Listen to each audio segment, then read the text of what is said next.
Halo, selamat datang. Hari ini kita bakal bongkar satu ide yang bisa mengubah cara Anda berbisnis.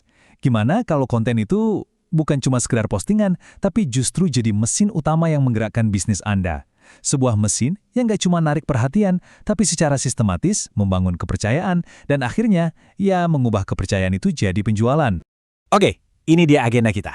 Pertama, kita bahas dulu masalah yang kita semua hadapi. Jualan di era modern itu susah. Terus, kita bongkar formula mesin kepercayaan. Kita bakal lihat apa bahan bakarnya, gimana cara kerjanya, dan apa yang terjadi kalau mesinnya malah meledak.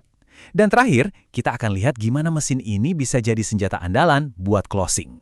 Yuk kita mulai dari bagian pertama, masalah penjualan modern. Pasti kerasa banget kan, mencoba jualan di dunia yang super berisik ini, rasanya kayak teriak di tengah badai. Orang-orang udah nggak gampang percaya, dan perhatian mereka itu pendek banget, susah. Nah, kutipan dari Andika Wijaya Kurniawan ini ngena banget. Di lautan informasi kayak sekarang, yang menang itu bukan yang paling kenceng teriaknya, tapi yang paling dipercaya. Jadi tantangannya bukan lagi soal promosi, tapi soal jadi jawaban. Gimana caranya pas orang punya masalah, nama Anda yang pertama kali kepikiran? Nah, itulah otoritas. Terus, solusinya gimana dong? Masuk ke bagian kedua, rumus mesin kepercayaan. Anggap aja ini kerangka kerja kita untuk mengubah masalah tadi jadi sebuah peluang. Ini dia jantung dari mesin kita. Simple, cuma 3 langkah tapi kuat banget. Semuanya berawal dari konten yang benar-benar bermanfaat. Dari konten yang keren inilah, secara otomatis akan terbangun trust atau kepercayaan. Dan kalau fondasi kepercayaannya udah kokoh, closing atau penjualan itu jadi hasil yang alami, bukan paksaan.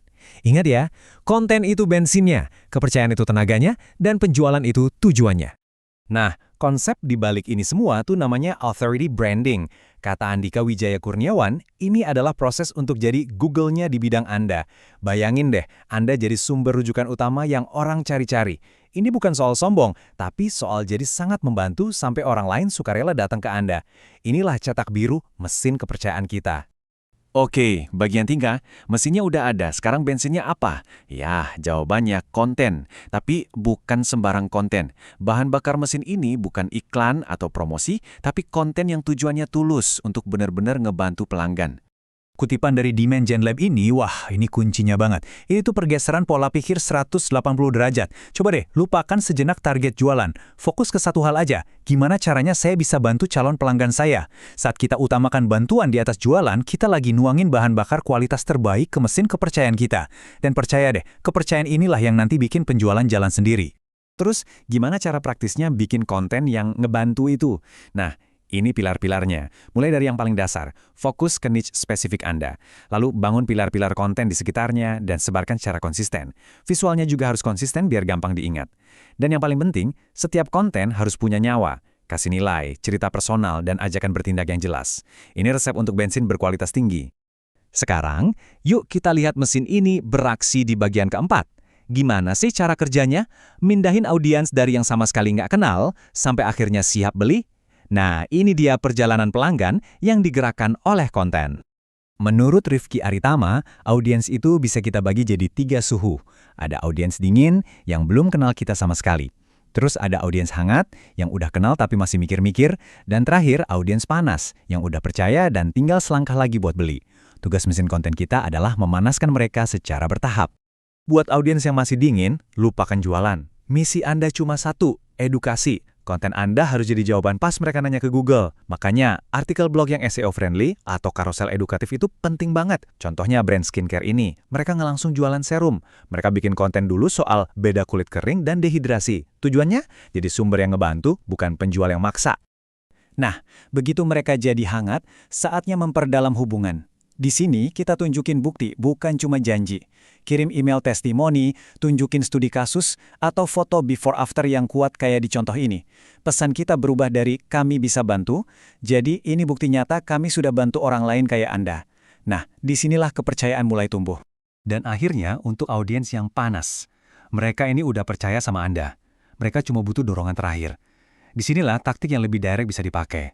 Bikin urgensi dengan penawaran terbatas, atau bilang sisa 3 slot. Kasih ajakan bertindak yang super jelas. Mesin kita udah kerja keras bangun kepercayaan, sekarang tinggal tekan tombol belinya.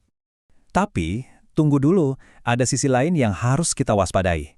Kita masuk ke bagian kelima, saat mesinnya malah gagal. Karena mesin sekuat ini, kalau disalahgunakan, bisa jadi bumerang. Bisa-bisa malah menghancurkan kepercayaan yang udah susah payah kita bangun. Lihat deh contoh ini. Ini dari iklan Spotify yang tiba-tiba munculin boneka serem buat promosiin podcast horor. Bukannya bikin penasaran, iklan ini malah dilarang karena bikin orang stres. Ini contoh sempurna mesin yang salah arah. Niatnya promosi, tapi malah menciptakan rasa takut dan penolakan, bukan kepercayaan. Nah, ini yang bikin kita mikir. Di mana sih batas antara persuasi yang etis sama manipulasi yang merusak? Spotify memang pakai emosi kuat, yaitu rasa takut. Tapi mereka gagal di satu hal penting. Mereka nggak nawarin solusi atau rasa aman. Mereka cuma nakut-nakutin aja tanpa peduli kondisi audiensnya. Nah, disitulah bedanya.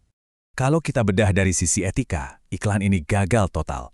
Dari sisi hak, iklan ini cuma manfaatin penonton buat tujuan komersial. Dari sisi manfaat, kerugian psikologisnya jauh lebih besar dari untungnya. Dan dari sisi keadilan, ini jelas gak adil. Intinya jelas banget, konten yang memanipulasi emosi tanpa niat tulus untuk membantu, itu cuma akan merusak mesin kepercayaan Anda. Oke, kita balik lagi ke jalur yang benar, bagian ke-6, bagian terakhir, konten sebagai mesin closing. Setelah kita paham cara bangun mesin yang benar dan tahu apa yang harus dihindari, sekarang kita lihat hasil akhirnya. Ini dia sihirnya mesin kepercayaan. Kalau audiens sudah benar-benar percaya sama nilai dan otoritas Anda, keberatan-keberatan klasik pas jualan, kayak soal harga atau harus izin atasan, itu seringkali hilang dengan sendirinya. Kenapa bisa gitu? Ya karena konten Anda sudah melakukan penjualan dari jauh-jauh hari, bahkan sebelum obrolan jualan itu dimulai. Mau lihat bukti nyatanya? Yuk, kita lihat studi kasus modalku dari Demand Gen Lab. Mereka ini perusahaan pionir, yang artinya mereka harus bangun kepercayaan dari nol, benar-benar dari nol. Dan lihat hasilnya, peningkatan traffic organik lebih dari 1000 kali lipat. Ini bukan sulap, ini adalah mesin kepercayaan yang bekerja dengan sempurna. Mereka nggak fokus jualan, tapi fokus bikin konten yang menjawab semua pertanyaan dan masalah target pasar mereka. Konten yang membantu, membangun trust, dan trust itulah yang mendatangkan ribuan pengunjung berkualitas. Jadi, saya mau tinggalkan Anda dengan satu pertanyaan ini. Nanti waktu Anda mau bikin konten lagi, coba berhenti sejenak dan tanya ke diri sendiri. Konten saya ini cuma sekedar berisik biar ada postingan, atau ini adalah bahan bakar berkualitas yang lagi saya masukkan ke mesin kepercayaan dan penjualan saya? Coba direnungkan. Terima kasih sudah menyimak.